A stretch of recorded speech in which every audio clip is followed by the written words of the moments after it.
to co-founder of PSA Southeast Region, Jackie Barrie.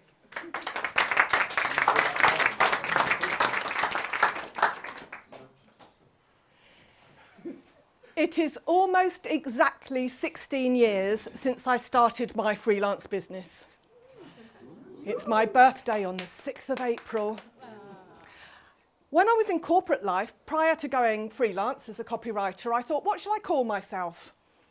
And I came up with a brand name, Comms Plus. Comms, I thought, communications, plus that little extra added value, added positivity, added results. And I proudly went out in my freelance life with my name badge, Jackie Barrie, Comms Plus, and I started networking, and people said, oh, you're in telecoms. No, I'm in written and spoken comms, not telecoms at all, and that brand name did me no good at all. But a fellow copywriter wrote a testimonial for me. She wrote a recommendation. It said, Jackie Barrie can write without waffle. It's so rare. And I thought, oh, I like that. Writing without waffle. That sounds like a good slogan. It sounds like a good catchphrase, and it sounds like a good tagline, a good memory hook. And since then, I've had that printed on my business cards. It's been on my website. It's been on all my marketing material. And when I meet someone and they say, what do you do? Or I hand out my business card, the usual reaction is, oh, I need some of that. Or I know someone that needs some of that. And that phrase has got me through the door to upsell copywriting services, training services, speaking services, and all the things that I offer, those three little words have done for me. So, I've tried other things, they haven't worked so well, and I keep coming back to it. How do you come about a summary of everything that you do in a few words? This is you.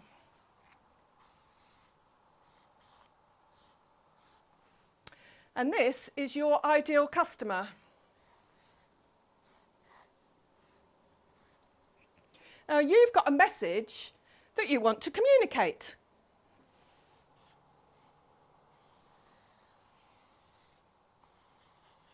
There's your message.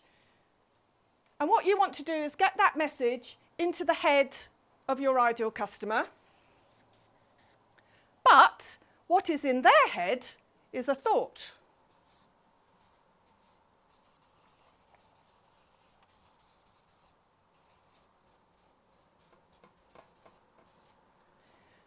And the thought that's in their head is, what's in it for me? So how do you turn your message into a phrase or an expression that answers their question so that you get the response, hey, that's useful, I need some of that, or I know somebody that needs some of that? Generally, your message is going to start with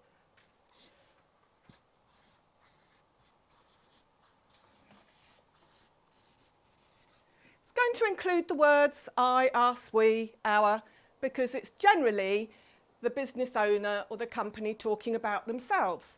But there are only two words that are going to answer this question in the mind of this person.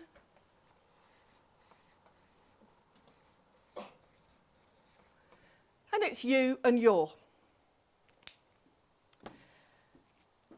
At this point, I'm going to try something that I've only tried once before. I don't know if it's going to work. Last time I tried it, it didn't completely work. But I'm going to try it again. So, please stand up if you are a member of one of the, or you've ever visited one of these networking groups where you have to stand up for 1 minute and give your pitch. Stay standing or join the standing people if you've got a slogan catchphrase that you use in your marketing. Stay standing if you've got a slogan, catchphrase, tagline, memory hook that you use at the end of your standard 1 minute pitch. Stay standing if you're willing to be a case study.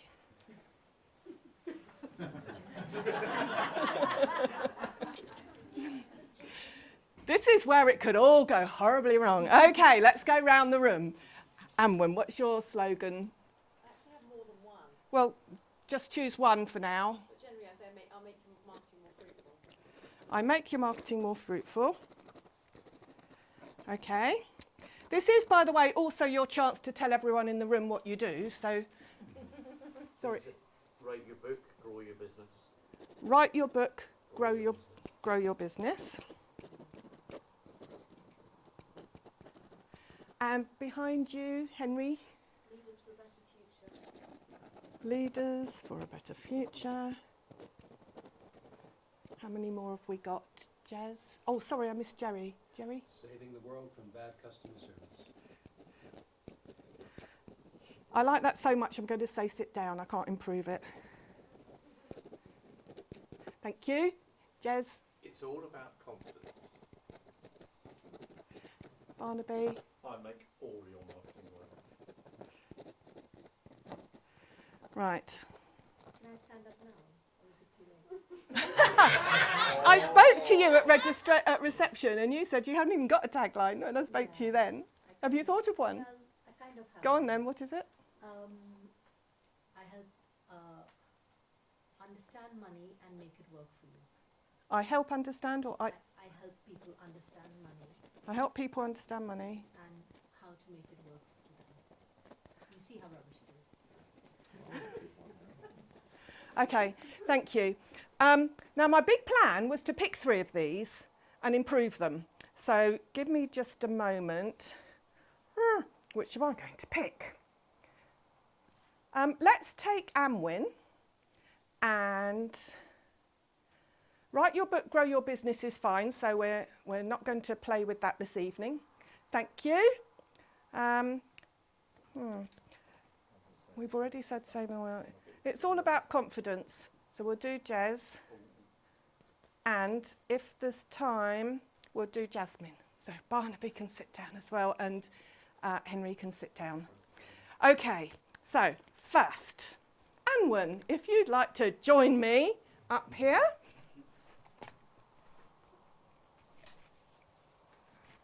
See, I told you we're going to get physical.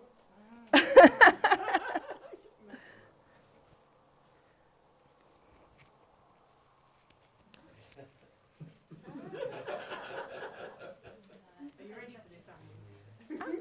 It's all tangled up in my earrings. Hello, I'm Julie and I'm 10.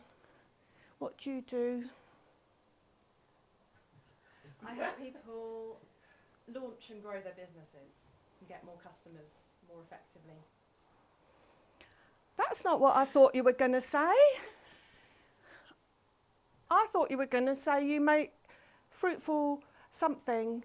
Yes, I help people make their marketing more fruitful. Yeah, I don't know what that means. So it means that I help people spend the time and money and make their money and time on marketing more. I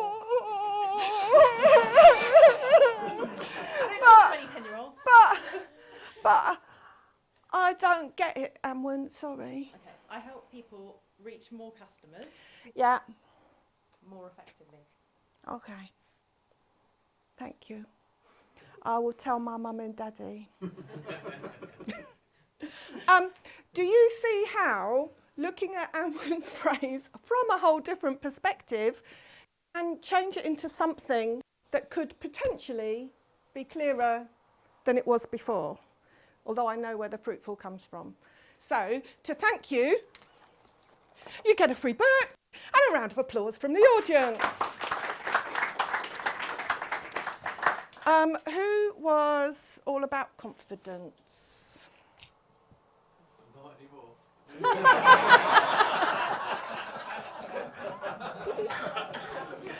Come on, Jez. I can't, it wasn't the last one, I could have been arrested. But Mr. Way, can you tell me what you do?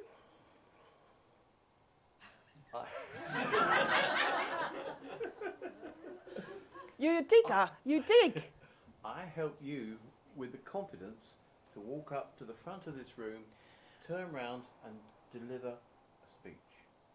Oh, I think that might be a very useful thing. Thank you very much, Mr. Ray. Would you like a book? Yes, please. Okay, thank you. That was Jane. I think she now knows what Jez does. It goes beyond confidence to walking up in front of people and giving a speech. Who else did we have? We had Jasmine. Excuse me, Jasmine. Judge Joan is not impressed with you. What do you do? I help you understand money, and I also help you to make your money work harder for you. What is there to understand about money? Why do I not understand money? I think you find Judge Joan has lots of money. I understand it very well. Well, a lot of people don't understand how to make their money work for them so that they can have a stream of passive income. which can Oh, then now help you're them. talking about passive income. It's all getting very complicated. I don't know how to say this. What you want to do is move from I to you and your. So the second part of what you said at the beginning was how to make your money work for you. Yes. So that is more Your the essence, concept, yeah. the common sense, the simple nugget of what you're saying to do Yes. is you help people make Make the I most help of their money. Yeah. Yeah. make their money work for them. Yeah. So they've the got more that money. money that you earn, how can you make more of it so that you have more money to spend on the things that you want to? Yes, so they make the more money and then they can spend it on what they want. So you could say you help people holiday in the Maldives. Oh, okay. Okay. And they say, how do you do that? Or I help people find the money to buy their first house. You could say that too. Thank you, Jasmine. You get a book. So read it as well.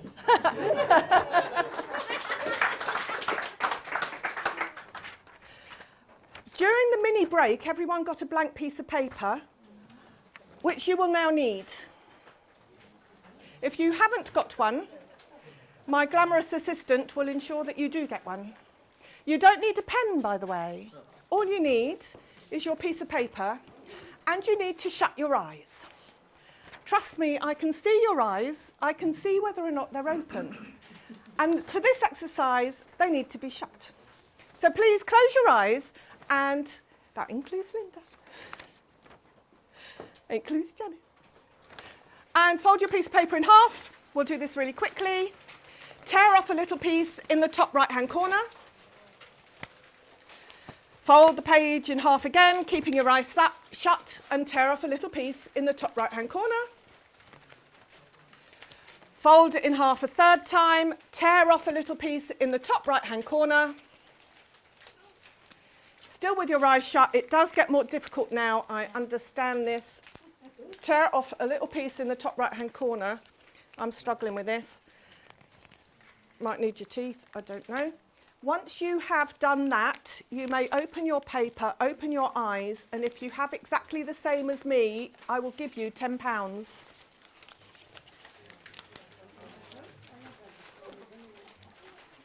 Oh. Can you hold your piece of paper high up in the air? Has anyone got the same as me? Oh, no. My £10 is safe. Look around the room. Has anyone got a piece of paper the same as you? You might have some kind of crazy mind meld going on. Oh, have you got Snap? Now, I thank you for that. Just to prove I did have the money, but I haven't yet had to give it away. And yet I did do exactly the same as you. What's going on there is that I might think I've given perfectly clear instructions. You might think you've been very obedient and that you've done exactly what was asked. And you probably did. And yet, every person in the room, virtually every person in the room, interpreted those instructions differently. if I really had wanted you to recreate the exact piece of paper I ended up with, you'd have needed to know which way I turned the paper, how big the corner was that I tore, which way I folded it. And you would have had to do that with your eyes open. You'd have had to see. But the point of the exercise is this. You all did very obediently what I'd asked you to do. And the responsibility for the failure in the communication is mine as the communicator. Your responsibility when you're trying to get your message across to any kind of audience or target customer, it's up to you to get the message right. It's not up to them to interpret it. And when you're a speaker, it's up to you to get the right words. It's not up to the listeners to put the interpretation on top of it. And with that in mind, I'm going to sit down. Thank you.